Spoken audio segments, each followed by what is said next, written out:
제1장 설날 새벽 부엌에 불이 켜지다.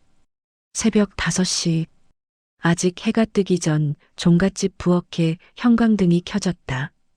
바깥은 칼바람이 불었지만 부엌 안은 이미 전기름 냄새와 떡국 사골 육수 향이 뒤섞여 훈훈했다. 큰 며느리 정미가 앞치마를 두르고 도마 앞에 섰다. 그 옆에서 작은 며느리 수연이 팔을 다듬었다. 두 사람 사이에 말은 없었다. 20년 넘게 함께 선 부엌이었다. 말이 없어도 손이 먼저 움직였다. 언니, 전 기름 더 있어?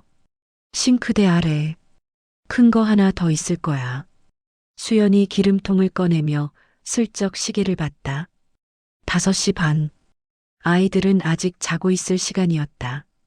남편도 시아버지도 온 집안 남자들이 이불 속에 있을 시간. 부엌에 선 건 늘 여자들 뿐이었다. 순자가 부엌 문을 열고 들어왔다. 슬리퍼를 끌며 천천히 걸어오는 걸음이 예전 같지 않았다. 78. 허리가 굽고 무릎이 아파도 설날 새벽이면 어김없이 부엌에 나왔다. 어머니, 더 주무시지 그러셨어요. 정미가 걱정스러운 눈으로 말했다. 잠이 안 오더라. 나이 먹으면 그래. 순자는 식탁 의자에 앉아 며느리들이 움직이는 걸 지켜봤다. 정미가 녹두전 반죽을 치대고 수연이 동태전에 밀가루를 입혔다. 김이 올라오고 지글지글 기름 튀는 소리가 부엌을 채웠다. 순자의 눈이 잠시 멀어졌다. 이 부엌이, 이 새벽이, 이 냄새가 60년 전에도 똑같았다. 제2장 아침 식사 늘 그래왔듯이 아침 8시 떡국이 끓고 전이 쌓이고 나물이 접시 위에 가지런히 올랐다. 정미와 수연이 상을 차렸다. 큰 상 하나, 작은 상 하나. 큰 상에는 떡국, 전, 잡채, 나물, 갈비찜, 그리고 반주를 위한 술병까지. 남자들이 하나둘 거실에서 나왔다. 장남 진우가 먼저 자리에 앉고 차남 진우가 뒤따랐다. 손자들이 할아버지 옆에 앉았다. 종수가 상석에 앉으며 가볍게 기침을 했다. 먹자. 그 한마디에 남자들의 식사가 시작됐다. 진우가 술병을 열었다. 아버지, 한 잔 올릴게요. 그래. 종수가 잔을 받았다. 진우와 진우가 마주 앉아 잔을 기울였다. 떡국 위로 올라오는 김, 전을 집어 입에 넣는 손, 술잔이 부딪히는 소리. 거실은 훈훈했다. 부엌에서는 정미가 추가로 전을 부치고 있었다. 수연이 과일을 깎았다. 손녀 서연이 부엌에 들어와 엄마 옆에 섰다. 엄마, 왜 안 먹어? 나중에 먹을게. 너 가서 먹어. 나도 여기서 먹을래. 가서 먹으래도. 정미가 서연의 등을 밀었다. 서연이 못마땅한 표정으로 거실로 나갔다. 30분쯤 지났을까? 거실에서 종수의 목소리가 들렸다. 과일 좀 내와라. 수연의 손이 잠깐 멈췄다. 아직 본인들은 떡국 한 그릇 먹지 못했다. 하지만 수연은 아무 말 없이 과일 접시를 들고 거실로 나갔다. 정미가 혼자 남은 부엌에서 잠깐 눈을 감았다. 25년째 같은 아침이었다. 새벽 5시에 일어나 준비하고 상을 차리고 남자들이 먹고 과일을 내고 상을 치우고 그래야 식은 떡국에 밥을 말아 서서 먹을 수 있었다. 거실에서 웃음소리가 들렸다. 진우가 무슨 이야기를 하는지 남자들이 한바탕 웃었다. 정미는 가스레인지 불을 끄며 조용히 중얼거렸다. 올해도 그렇구나. 순자는 상석 옆에 앉아 있었다. 며느리가 가져온 과일을 앞에 두고 사과를 한쪽 집었지만 입에 넣지 않았다. 며느리들이 부엌에서 서성이는 것이 보였다. 순자의 시선이 부엌 쪽에 멈췄다. 수연이 서서 찬밥에 떡국 국물을 말아먹는 모습이 문틈으로 보였다. 젓가락질이 빨랐다. 서서 후다닥 먹고 다시 설거지를 해야 하니까. 순자의 가슴이 먹먹해졌다. 저 모습을 본 적이 있었다. 아주 오래전에 거울 속에서 제3장 순자의 기억 1963년 17의 설날 60년 전 설날이었다. 순자는 17이었고 시집 온 지 석 달밖에 안 됐었다. 시어머니는 무서운 사람이었다. 새벽 4시에 깨워 부엌에 세우고 전 부치는 법부터 떡국 끓이는 법까지 일일이 감시했다. 기름이 튀어 손등에 물집이 잡혀도 아프다는 말을 할 수 없었다. 종갓집 맏며느리가 아프다고 징징대면 되느냐는 소리를 들을 것이 뻔했으니까. 그해 설날 아침 순자는 상을 차리고 부엌에 서 있었다. 거실에서는 시아버지, 남편, 시동생들이 둘러앉아 밥을 먹었다. 시어머니만 상에 함께 앉았다. 순자는 부엌에서 추가전을 부치며 거실을 바라봤다. 배가 고팠다. 새벽부터 서서 일했으니 당연했다. 하지만 아무도 순자에게 앉아서 먹으라고 하지 않았다. 그것이 당연한 세상이었다. 남자들 식사가 끝나고 시어머니가 부엌으로 왔다. 빨리 치워. 그리고 세배 손님 오시기 전에 떡 더 써라. 순자는 고개를 숙이고 대답했다. 네, 어머니. 상을 치우고 남은 음식을 모아 찬밥에 국물을 말았다. 부엌 구석에 쪼그려 앉아 먹었다. 밥알이 목에 걸렸다. 배가 고파서 먹는 건지 서러워서 삼키는 건지 알 수 없었다. 눈물이 한 방울 떡국 위에 떨어졌다. 순자는 소매로 눈을 닫고 다시 밥을 떴다. 울 시간도 없었다. 그 후로 60번의 설날이 지났다. 순자는 며느리에서 시어머니가 됐고 부엌에서 상석으로 자리가 바뀌었다. 하지만 부엌의 풍경은 바뀌지 않았다. 자기 대신 며느리들이 서 있을 뿐이었다. 순자는 알고 있었다. 자기가 당한 것을 며느리에게 되풀이하고 있다는 걸 알면서도 바꾸지 못했다. 종갓집이니까, 관습이니까, 시어머니에게 배운 대로 하는 것이니까. 그렇게 스스로를 설득하며 60년을 살았다. 그런데 오늘 아침 수연이가 부엌에서 서서 찬밥을 먹는 모습을 보는 순간 순자의 가슴 한가운데를 무언가가 세게 내리쳤다. 저건 60년 전의 나다. 달라진 게 하나도 없다.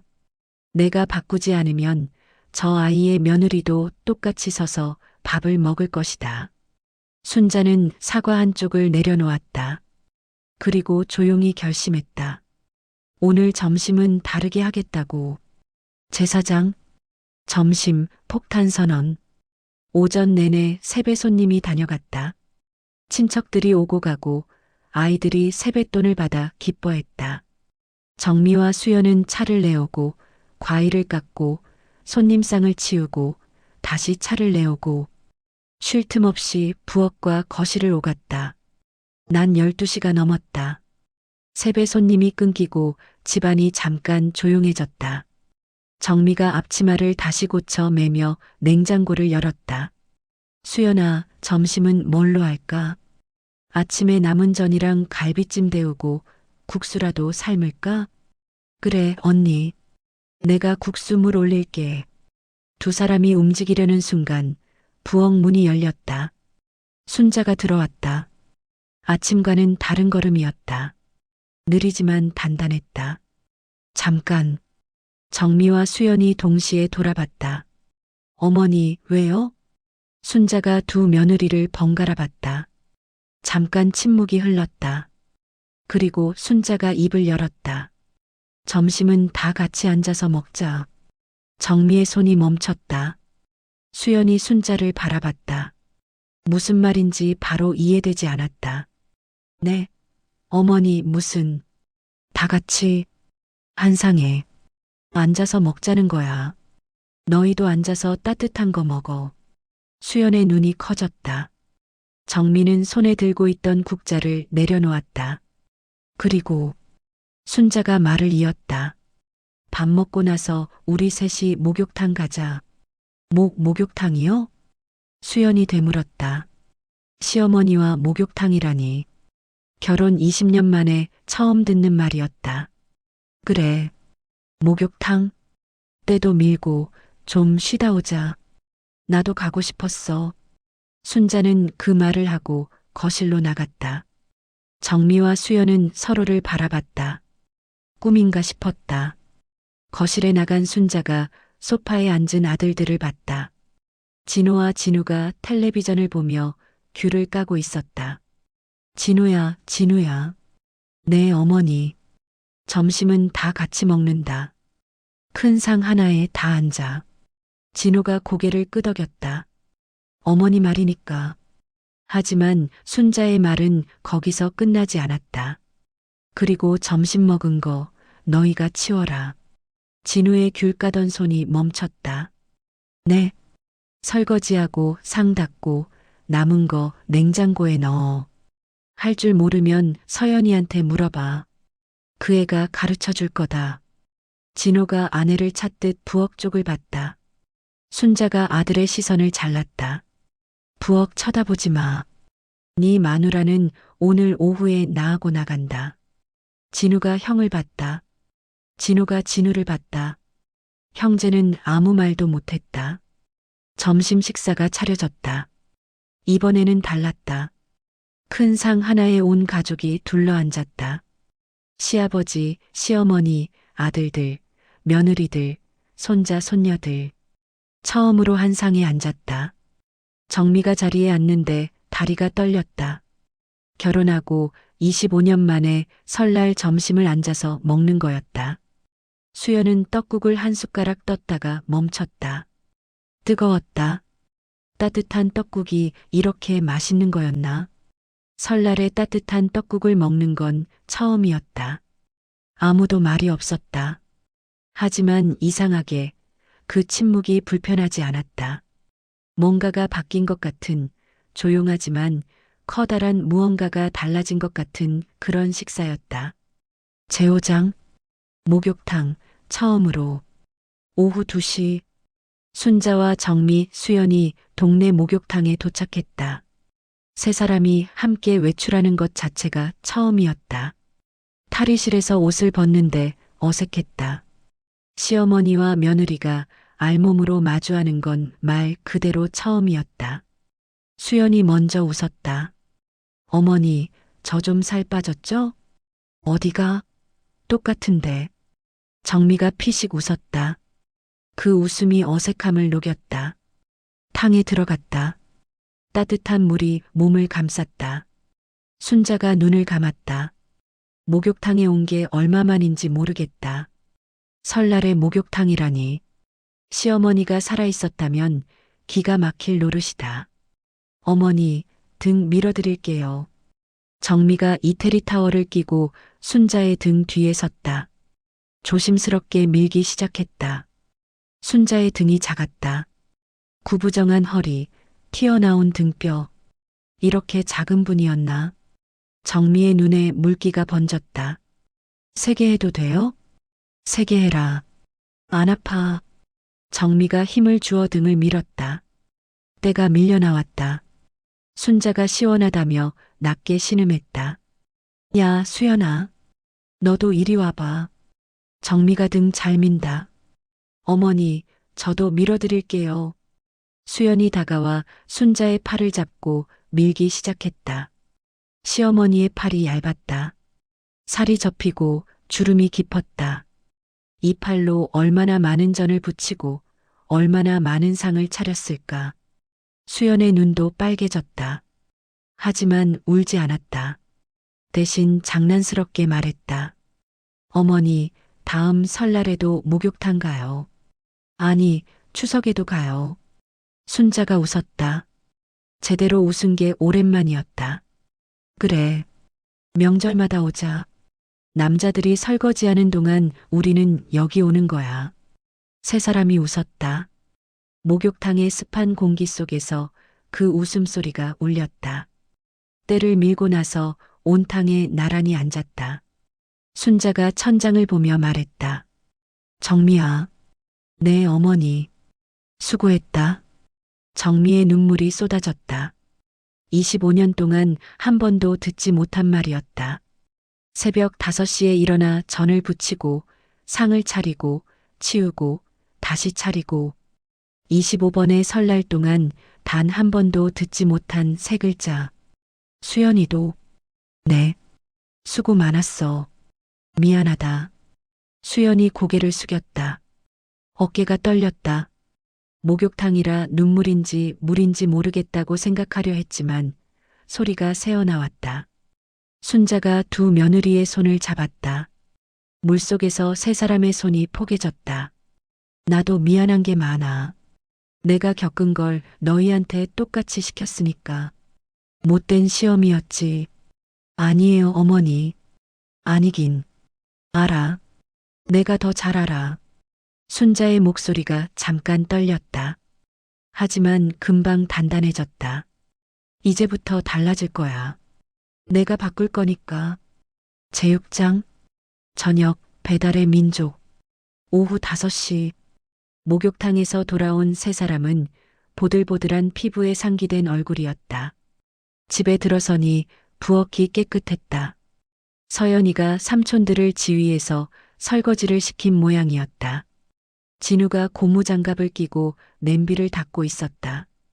수연이 그 모습을 보고 입을 틀어막았다. 결혼 20년 만에 처음 보는 광경이었다.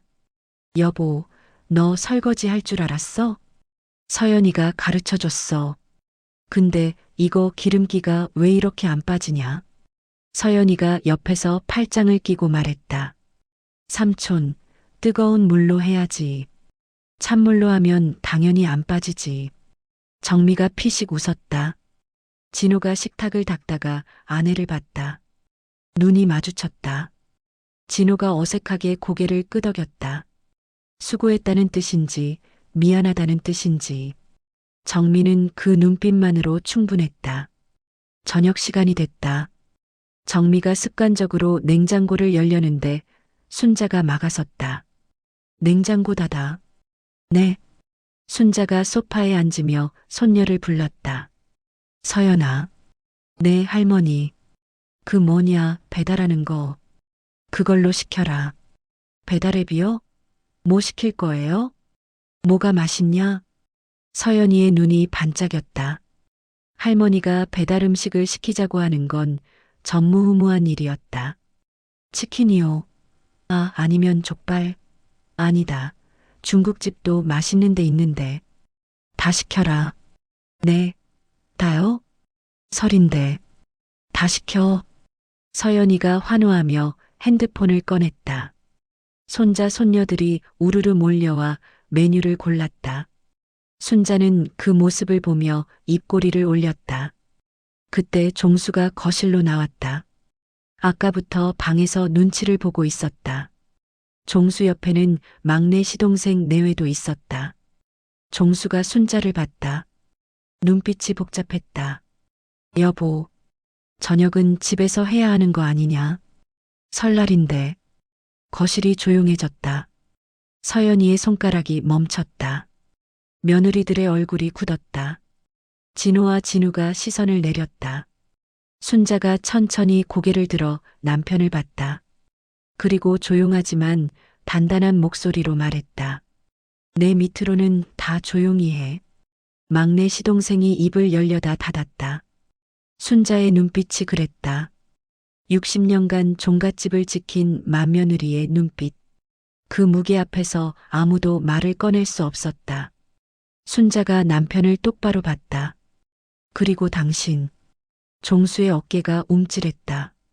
앞으로도 이렇게 할 거야. 명절마다.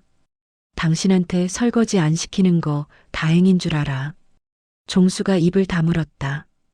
아무 말도 하지 않았다. 아니, 할 수 없었다. 서연이가 조심스럽게 물었다. 할머니, 시켜도 돼요? 시켜라. 치킨이랑 족발이랑 짜장면. 다 시켜. 서연이가 주문 버튼을 눌렀다. 배달 예상 시간 40분. 종갓집 설날 저녁에 사상 최초의 배달 음식이 오고 있었다. 제7장. 저녁 식탁, 달라진 풍경. 치킨이 왔다. 족발이 왔다. 짜장면이 왔다. 탕수육까지 서비스로 하나 더 왔다. 거실 바닥에 신문지를 깔고 배달 음식을 펼쳤다. 손자 손녀들이 치킨을 뜯고 진우가 족발을 썰었다. 서연이가 짜장면을 그릇에 나누고 진우가 음료수를 따랐다. 순자가 치킨 다리 하나를 들었다. 한 입 베어 물었다. 이거 맛있네. 수연이 웃으며 말했다. 어머니, 양념치킨도 드셔보세요. 이것도 맛있어요. 이리 줘봐. 순자가 양념치킨을 받아 한 입 베어 물었다. 달고 매콤한 맛이 입안에 퍼졌다. 어유, 맵다. 근데 맛있어. 손자가 할머니에게 콜라를 건넸다. 순자가 콜라를 한 모금 마셨다. 설날에 콜라를 마시는 것도 처음이었다. 온 가족이 바닥에 둘러앉아 치킨을 뜯었다. 전도 나물도 떡국도 아닌 치킨과 족발. 하지만 이상하게 이 저녁이 아침보다 따뜻했다. 격식은 없었지만 웃음이 있었다. 차려진 상은 아니었지만 모두가 함께 앉아 있었다. 정미가 짜장면을 먹으며 조용히 생각했다. 27에 시집와서 50둘이 된 지금까지 설날 저녁에 이렇게 편하게 앉아 있는 건 처음이다. 등이 아프지 않다. 발이 아프지 않다. 무엇보다 마음이 아프지 않다. 에필로그. 종수의 속마음. 밤 9시. 아이들은 잠자리에 들고 며느리들도 방에 들어갔다. 거실에 종수만 남았다. 텔레비전은 켜져 있었지만 보고 있지 않았다. 종수는 창밖을 바라봤다. 설날 밤하늘에 달이 떠 있었다. 조용한 밤이었다. 종수는 오늘 하루를 곱씹었다. 아침에 늘 하던 대로 상석에 앉아 밥을 먹었다. 아들들과 반주를 했다. 과일을 내오라고 했다. 60해를 그렇게 살았다. 아버지가 그랬고 할아버지가 그랬고 그 위로도 대대로 그랬다. 종갓집이란 게 그런 거였다. 하지만 종수는 알고 있었다. 시대가 변했다는 걸. 며느리들이 새벽부터 부엌에 서는 것이 편하지만은 않았다. 정미가 25년을 하루도 빠짐없이 새벽에 일어나 전을 부치는 걸 모르는 게 아니었다. 수연이가 부엌에서 서서 찬밥을 먹는 걸 본 적이 있었다. 못 본 척했다. 종갓집 어른이 그런 걸 본다고 어쩔 수 있나 싶었다. 그리고 며느리들만의 문제가 아니었다. 며느리들이 이쁘지 않은 게 아니었다. 정미는 묵묵히 집안을 지켜주는 고마운 아이였고 수연이는 밝은 웃음으로 집안 분위기를 살려주는 아이였다. 손자 손녀들은 또 얼마나 이쁜지. 서연이가 치킨을 건네며 할아버지 드세요 할 때 코끝이 찡했다. 매번 관습대로 하기는 했다. 종갓집 장손이니까, 체면이 있으니까. 하지만 해마다 불편했다. 여자들만 일하고 남자들만 앉아서 먹고 그게 맞는 건가 싶은 마음이 한구석에 늘 있었다. 본인이 먼저 바꾸지는 못했다. 80평생을 그렇게 살아온 사람이 어느 날 갑자기 며느리들 앉혀놓고 밥 먹자고 하는 게 쉽지 않았다. 체면도 있었고 아버지에게 배운 대로 사는 것이 장손의 도리라고 생각했다. 아니, 그렇게 생각하는 척했다. 그런데 오늘 순자가 해냈다. 점심에 한 상에 둘러앉았을 때 종수는 가슴이 뜨거워지는 걸 느꼈다. 이게 맞는 거야. 진작 이랬어야 했어. 입 밖으로 내지 못한 말이 속에서 맴돌았다. 배달 음식을 바닥에 펼쳐놓고 온 가족이 치킨을 뜯을 때 종수는 불편한 척 했지만 사실 속으로 웃고 있었다. 이게 설이지. 다 같이 모여서 웃고 먹는 게 설이지. 전을 부치고 떡국을 끓이는 게 설이 아니라 함께 앉는 게 설이었다. 순자가 방에서 나왔다. 물 한 잔 마시려고 나온 모양이었다. 종수와 눈이 마주쳤다. 안 자고 뭐해요? 순자가 물었다. 종수는 잠깐 순자를 바라봤다. 이 사람과 60년을 살았다. 17에 시집와서 온갖 고생을 다한 사람. 그 고생을 알면서도 한마디 못한 자신이 부끄러웠다. 종수가 입을 열었다. 평생 말이 없던 사람이 오늘은 하고 싶은 말이 있었다. 여보. 왜요? 잘했어. 순자가 멈칫했다. 종수가 다시 말했다. 오늘 잘했어. 진작 그랬어야 하는 건데. 내가 못해서 미안해. 순자의 눈가가 붉어졌다. 하지만 웃었다. 당신이 그 말을 다 하고 나도 할 말은 해야지. 종수가 헛기침을 하고 말을 이었다. 내일 아침 설거지는 내가 하마. 순자가 놀란 눈으로 남편을 봤다. 당신이? 그래. 80 먹어서 설거지 처음 하는 거지만 혹시 좀 지저분하면 가르쳐다오. 순자가 웃었다. 이번에는 소리내어 웃었다. 종수도 입꼬리가 올라갔다. 80년 무뚝뚝한 얼굴에 번지는 웃음이 어색했지만 따뜻했다. 순자가 물 한 잔을 들고 방으로 가다가 멈춰섰다. 당신, 왜? 고마워요. 종수가 대답 대신 고개를 끄덕였다. 순자가 방으로 들어갔다. 종수는 다시 창밖을 봤다. 달이 밝았다. 80년 살면서 이렇게 마음이 편한 설날 밤은 처음이었다. 내일 아침 이 늙은 손으로 설거지를 하겠지. 서툴겠지. 그릇을 깰 수도 있고 기름기가 안 빠져서 쩔쩔맬 수도 있겠지. 하지만 괜찮다. 서연이가 가르쳐 줄 테니까. 종수는 텔레비전을 끄고 일어섰다. 발걸음이 가벼웠다. 설은 돌아오는 것이다. 해마다 같은 날에 같은 사람들이 모여 같은 음식을 나눈다. 하지만 올해의 설은 달랐다. 부엌에서 나온 여자들이 식탁에 앉았고 치킨 기름이 손에 묻은 아이들이 웃었고 80 먹은 노인이 처음으로 설거지를 하겠다고 말했다. 바뀌는 것은 누군가 먼저 바꾸겠다고 마음먹는 순간 시작된다. 올 설은 순자가 바꿨다.